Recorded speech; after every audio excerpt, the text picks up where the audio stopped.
This used to be my old room. Of course, when I beat Battletoads the first time, I didn't film it. So let's do it now. Let's relive the event. Same spot, in the same room.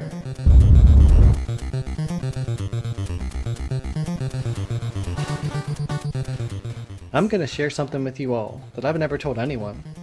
Some of you will think it's sad, and the rest of you will think it's rad. As the year 2015 approached, when I was 35, I only had 3 goals left in life. Yep, a total of 3 goals left.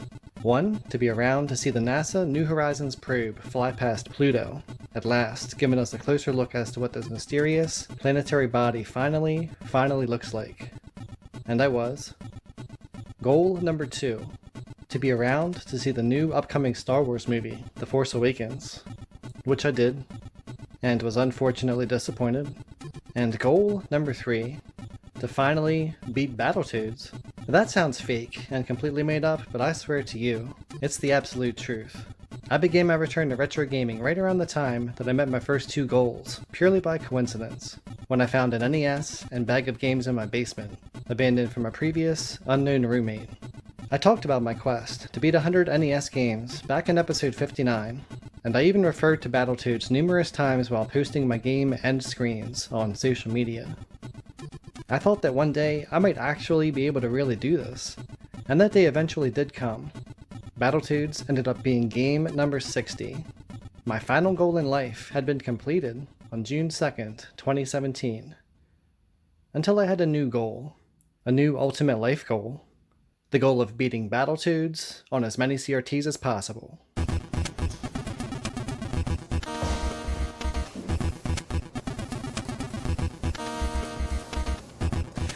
See this little lip thing down here?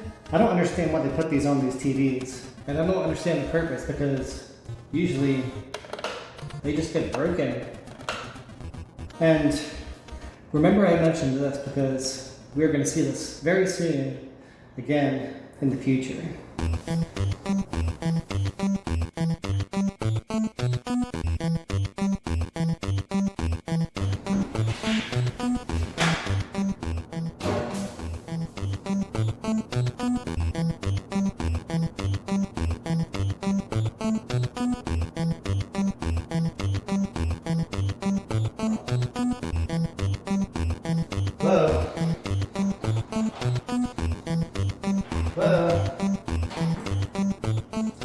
What the hell? Yeah. It's okay. And now we're going to recreate the moment that changed my life forever. Man, fuck this game. Jerk. This trinitron looks pretty damn good. 26 years of physical and mental torture ended on that day, June 2nd, 2017. I'm going to share some of the breakthroughs that I had in the later levels to allow me to get that ultimate victory.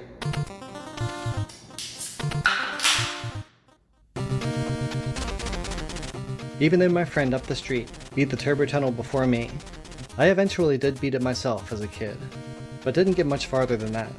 I came back to the game when I was 21 in 2001. This was way before save states or anything like we have today to practice certain parts of a game. You just had to play the game over and over and over again to eventually memorize and progress through the game, because Battletoads does not have unlimited continues like some of the other hard NES games. Up to this level, level 7 out of 12, the game was hard, but nothing that made you feel hopeless. Until this level. I call it the laser level. The easiest way to do the logs is just try to do it all in one cycle while running. Good luck. Eventually, you get to all the lasers, and it's pretty tough to memorize all the patterns in the first section with no save states, but this was only the beginning. All the fireballs at this part are completely random, and the only way to do it is to just fucking do it. There's a trick you can use on the missiles, where if you just stay on the bottom of the screen, the lower missiles can't get you. And I did use this, sometimes in my early days, just to try to get to the end of the level to practice that upcoming part. But that missile technique did feel cheap, so I haven't used it in quite a while. and then memorizing all the rest of the lasers throughout the level. It was insane in the days before save states. Going all the way through the game to get to this level, and using up your valuable continues in just a couple minutes was infuriating. The very last laser of the level was the worst, if you didn't know the secret. You can't just hold up or down like the others. You have to hold back and down. Without doing that, it's almost impossible. But when I figured out the back and down was the secret, I was able to clear it every time. In level 9, my favorite level, I eventually realized that if you punched, you would be stationary in the water, instead of bobbing up and down like normal if you used the swim jump button. This helped tremendously in places where you were required to wait in specific areas while swimming. And also, if you punched while swimming, it would keep your momentum going without making you go up, which helped in a couple spots. You also had to do some of these areas fast, otherwise more enemies would spawn and ruin your whole game. The very last section could be the most frustrating because of this. Orange hammerfish, right here, can swim around randomly and sometimes ram you into the spikes. Your only options are luck and prayer. The largest breakthrough in the game for me, by far, was in level 10, the rat race. When I was tackling this game in my early 20s, I only beat this stage twice, ever. And it was because of a huge error on my part. This level involves racing 3 rats in 3 separate sections, and kicking a bomb at the end of each section. The action is fast, which means you have to run. Throughout the entire game, in order to run, you have to double tap the D-pad in the direction you want to run. Pretty self-explanatory. So every time I got to this level, that's what I did, because obviously, I want to run to outrun the rat. Double tapping the D-pad on all the platforms was quite a ridiculous chore, to say the least. And it wasn't even fun to play like this in the slightest, and I regarded the level as barely even possible to beat. Well, when I returned to the game in 2017, on accident, I found out that you did not have to double tap the D-pad to run in this specific level. Once the rat appeared, you were automatically in a run mode, and you ran automatically. I literally couldn't believe this when I figured this out. All my pain and torture from my early 20s from this level could have possibly been avoided if I just pressed down the D-pad once. Seriously, it's the simple things in life. The impossible level became possible. And today, it's one of my favorite levels. Stage 11 out of 12, Clinger Winger. I only got to twice in my early 20s, and when I got there, I could never figure out the timing on the corners, and the low amount of lives, and maybe one continue that I had left when I actually got there.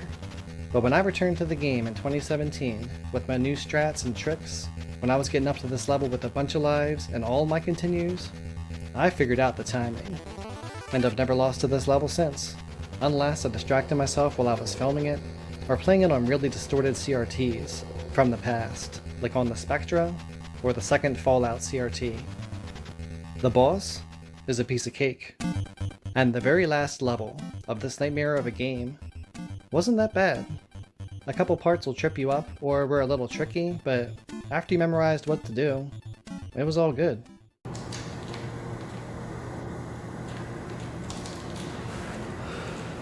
Made it farther than ever before. Oh my god. This is it.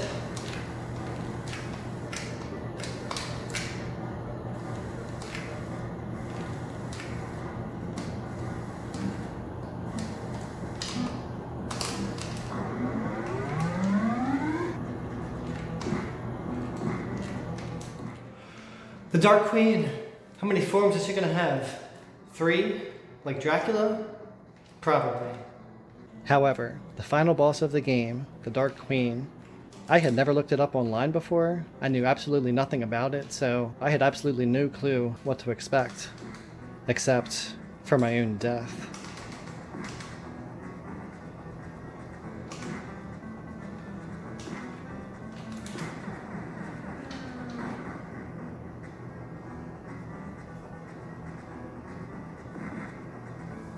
Oh shit, get up, the second form's coming. Oh.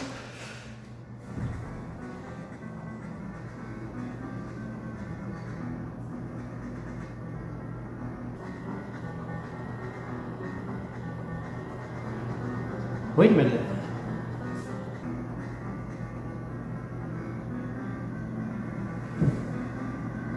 Where's she going?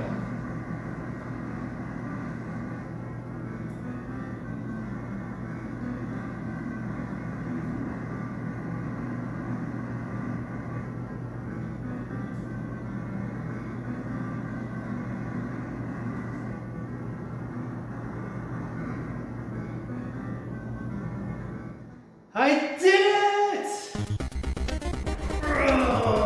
Woo!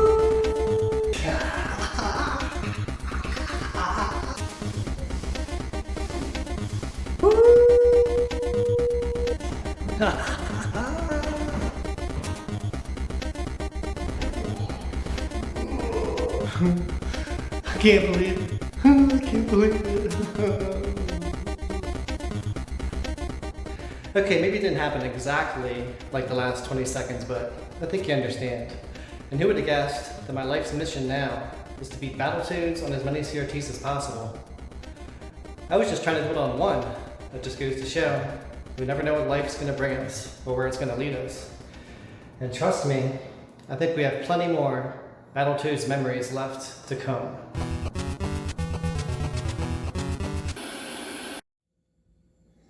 So it's been a couple days, but tonight all of a sudden I realized something, and I'm sure you saw it. We never peeled the seal for either of them. Neither one received the official Battletoad Overload Seal of Honor. So we're going to fix that right now.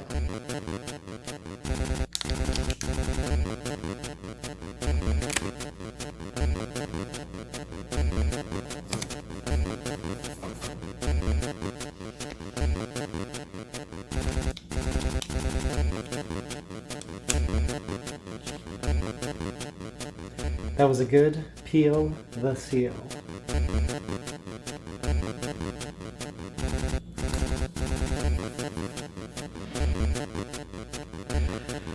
Whew.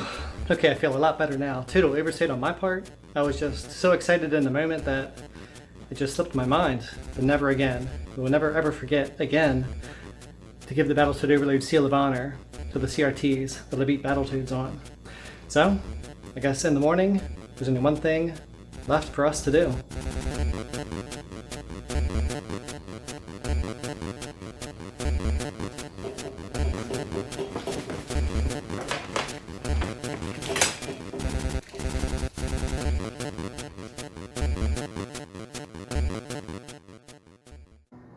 We never got to spike the controller, of course, the first time, so we're sure as hell gonna do it now. Shit.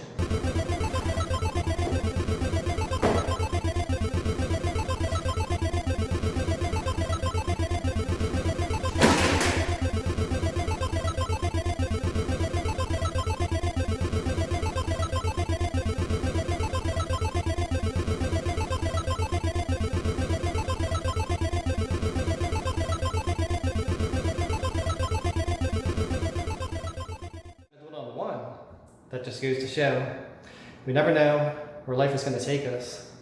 And trust me, this is not the this is the fuckest. Ow! Get up! Get up! Get up! Oh, that was so stupid. They just reset the game. Now we're going to change. We're not changing anything. Made it farther than ever before.